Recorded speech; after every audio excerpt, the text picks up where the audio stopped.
Look, if you are a young person right now, know that the future is brighter. This is a journey. Let me take you on a journey. There will still be the journey. The journey. New sheriff in town, and his name is the journey. Journey. This thing is bigger than Nino Brown. This is The journey. The journey. What is it that moved you? The journey. The journey. Welcome back to another edition of The Journey. I'm your host, Larry Robinson, and today is like no other day. We have a brother that's come all the way from across the other side of the world to be here with you. But first, we're going to start with our quote.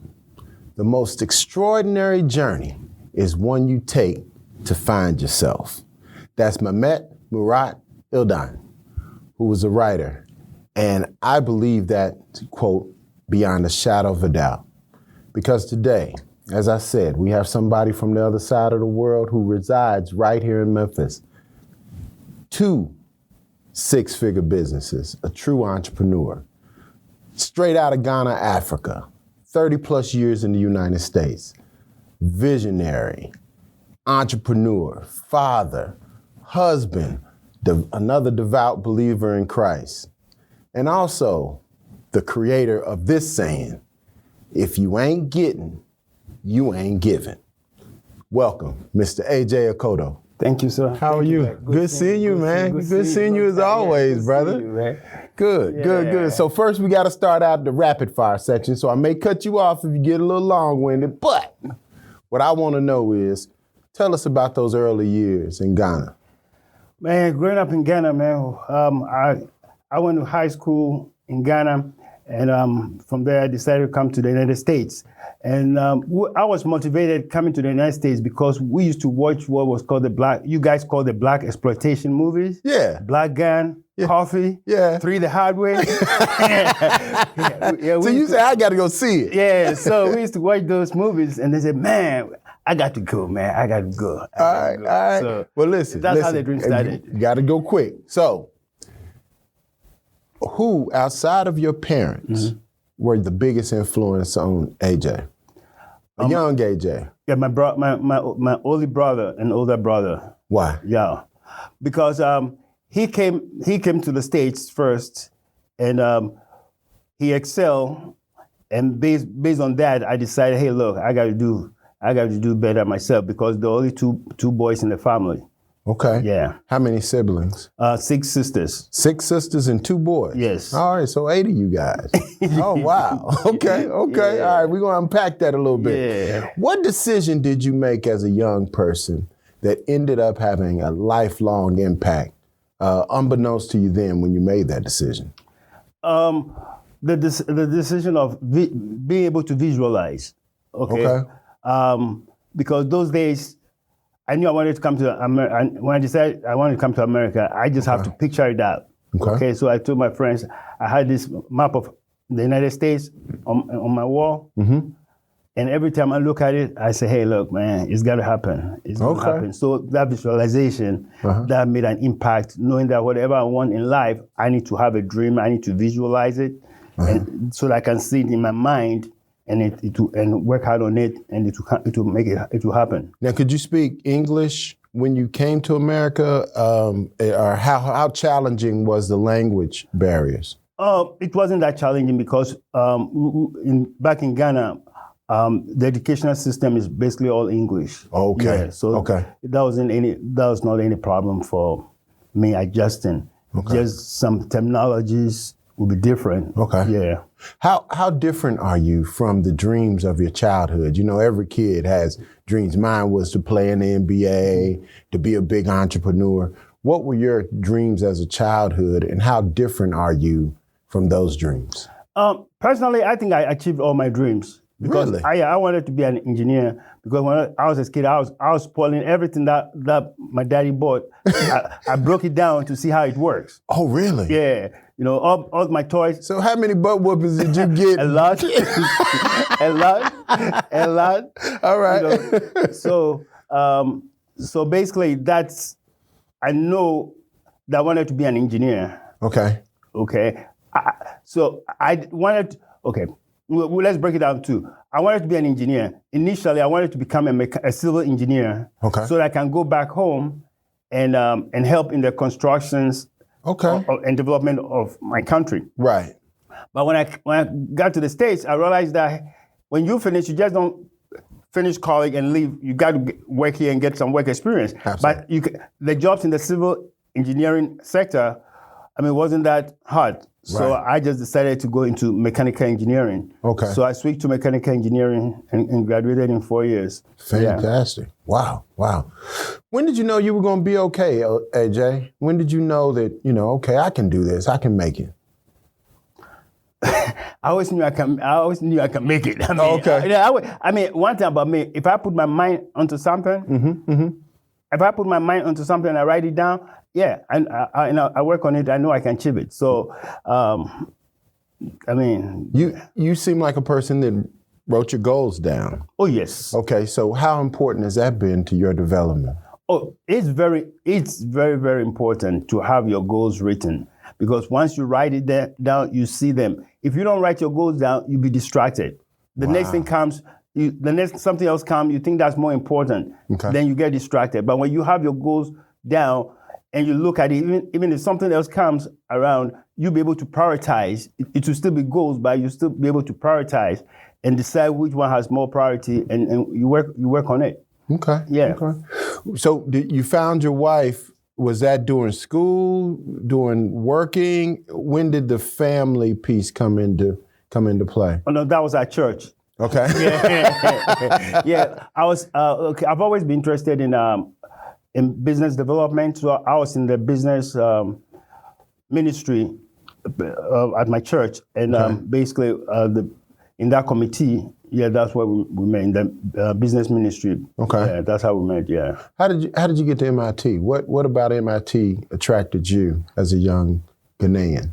I mean, MIT, we all know in Ghana, we all know MIT was the top rated engineering school. Oh. Right. And everybody wanted to get in there. Right. And there are things we needed to do: take your achievement test, take your SATs, take your test of English as a foreign language test.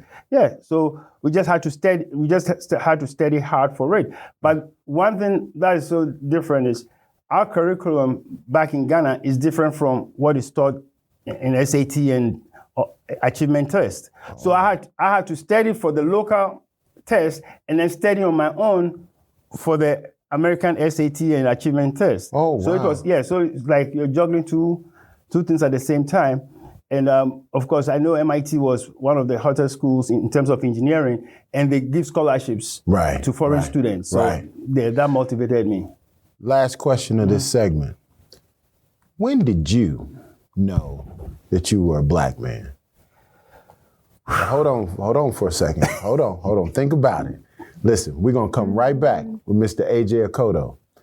He's going to talk about, number one, that trip, when he made that trip from Ghana to the U.S., but he's also going to talk about when he realized he was a black man, because I'm sure that was a real pivotal experience.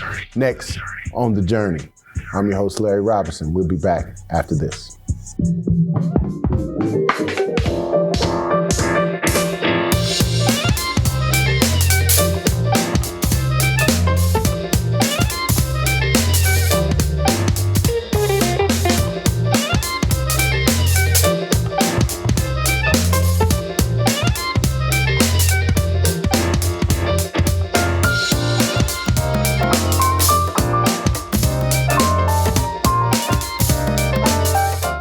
Welcome back to The Journey. I'm your host, Larry Robinson. We have a special guest, and you got to hear a little bit about it. But in this segment, we're going to really unpack a few things and find out more about Brother AJ Akoto. AJ, you were talking about when you first realized you were a black man. Share that with our listeners. Okay. On my first day on campus at MIT, some other freshmen, during our freshman orientation, some other freshmen came to me and said, "Hey, have you met this guy who is from Africa?" And I said, "Okay, I'm not." So they wanted me to meet him. And when I went, he was black. I mean, he was white. Oh. And I never thought anything about it. He was white. I said, and he's from Africa. No, he was from South Africa. Oh. That's when I realized, wow. This group, in terms of black and white, comes into play. You know, Okay. because back home in Africa, we don't really, the black and white thing doesn't really play, you know, because to be frank with you, Africans look up to the white folks. Really? Okay? Oh yeah.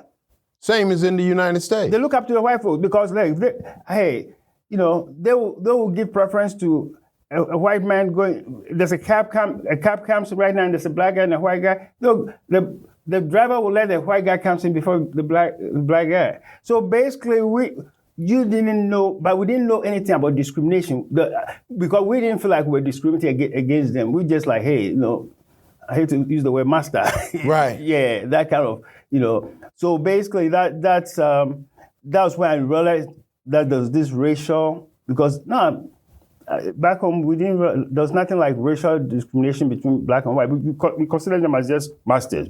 They were just superior. Yeah, they were just superior, and that is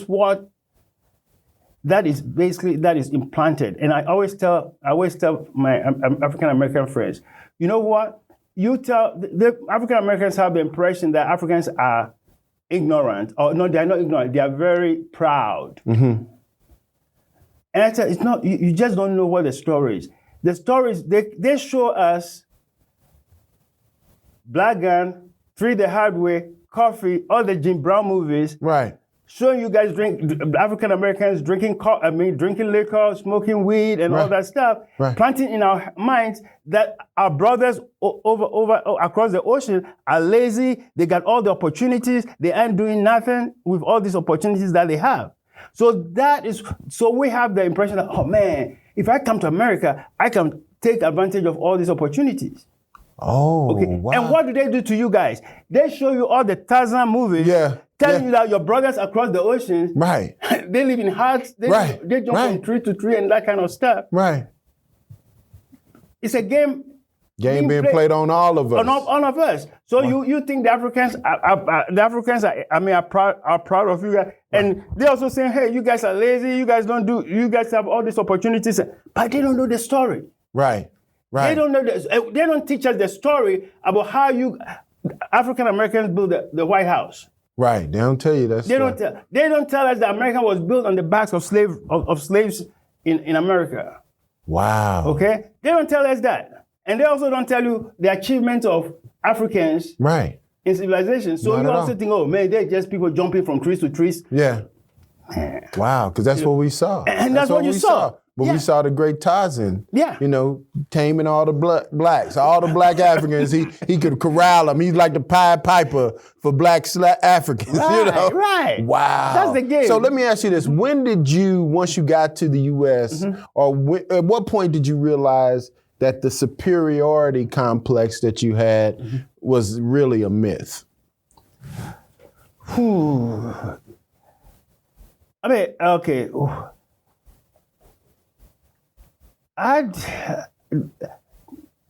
To answer that question, okay, at MIT we had a strong BSU, Black Students Union, right? Okay, and we were all, because we're in the minority, right? About less than 10% of the population was blacks, right? So basically, we're kind of banded together. So we had a lot of activities, that we engaged in, but even with that,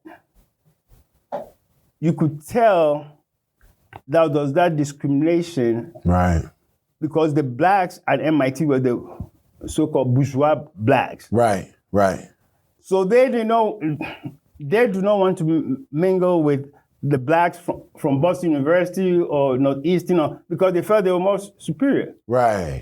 Oh, wow! But me being someone from there was a caste system, and me being from outside, hey, I didn't care. I'm cool with everybody. I'm cool with everybody. Right. You know, so basically, in terms of among blacks, I was cool with everyone, but I don't know why I answered your question. Just when did you realize that superiority was a myth? When did you say, I'm just as good or better?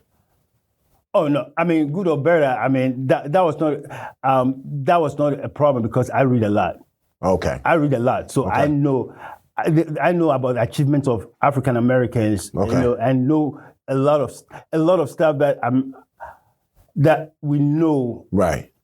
The average Black American will not know. Okay. Because we read a lot. Okay. Okay. So I know the achievement, and the fact that I know somebody has done something, Right. it means I can also do it. Fantastic. And that's my advice to all the young people I encounter, I talk to. I say, hey, if somebody can do it, you can also do it. Right, right. The same blood that flows to us. It's just all the mindset. Well, let's rewind let's go back to Africa. Tell me about, your childhood. What was it like? Y'all we used to play touch football in the street and pitch up tackle and play basketball in the alleys and whatnot. What was your childhood like in Ghana? Man, we play soccer. Soccer is you guys call it football, but basically soccer. Right. We play soccer in Ghana, and basically in Africa, you got two things. Education was your way out. Right. Okay? Right. So if you just have to take a part. If you're talented, you follow your talent. Right. If you're not talented, then Go to school. You go to school. Okay.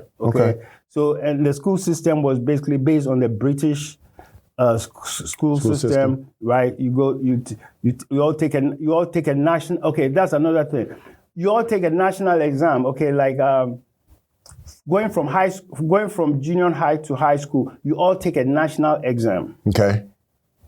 And it's rated against you competing against the whole country, everyone, all the students in the country. Right. And then everybody wants to go to the best high schools. Right. So it's very competitive. Right. So that's why people say, oh man, Africans are smart. Africans are smart. No, it's because of the system that we were raised.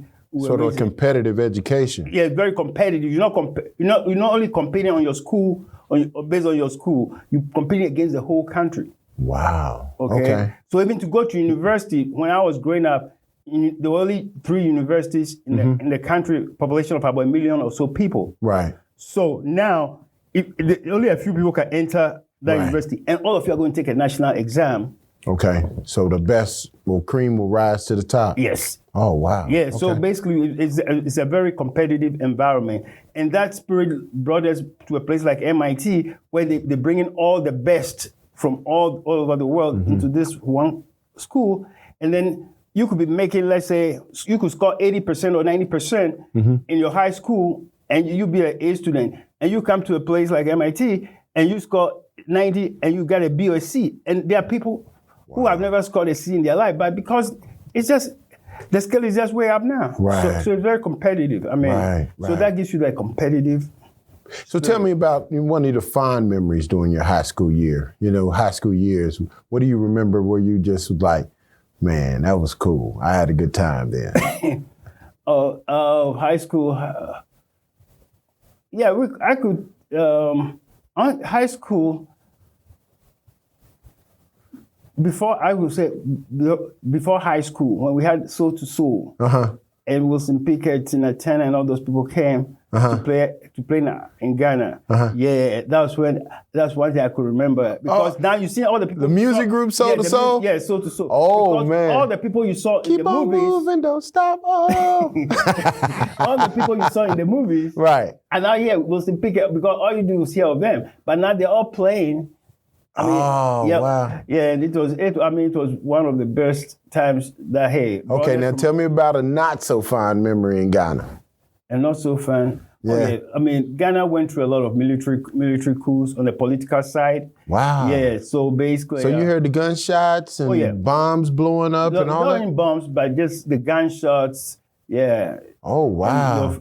Your friends whose parents were in the military or were politicians got caught in it. A lot of deaths? Yeah, a lot of deaths, and then your friends got caught in it. Your friends' parents got coordinates. I'm sure that had a tremendous impact on a child, for sure. Oh yeah, and that will make you don't want to go into politics. Tell me, what role has Memphis played in the development of AJ?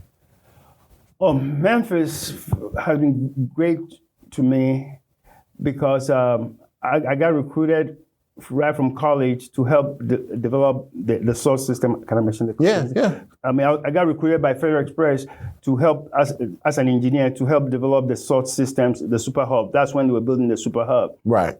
So I was one of the few black engineers in there. FedEx was good to me. The fact that I was different, I talk differently. I mean, I was welcome when I go to meetings. At first I was very shy. Right. And I mean, those days, one of the vice presidents called me and said, "Look, you have an asset." He said, "The way you talk, keep it, because when we go to meetings and you talk, people pay attention to you." Right. You know, so hey, just be yourself. And they were good to me. I went through there as a junior engineer all the way to a project engineer. Right. It was fun. We worked on some tedious projects and development of the hub, the super hub. Right. I got the chance to meet the founder. Right. I gave presentations to the founder. I was given all the opportunities that I wanted. Right. You know, but one thing I tell people, the young men who are going to the workforce is, look, when you get there, use all the tools that are given to you. Right. I made sure I went to all the seminars that were being presented. Right. When people want to stay home and go and watch Memphis State, you want to go and watch Memphis State basketball, I'll be at a seminar somewhere that my company was paying for. Right. I mean, I will go to all the training, all the trade shows. Wow. Okay.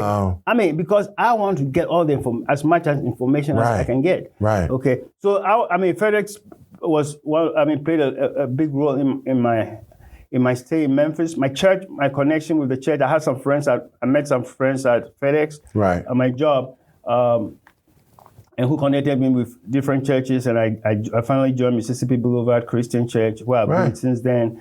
And the church accepted me as a family.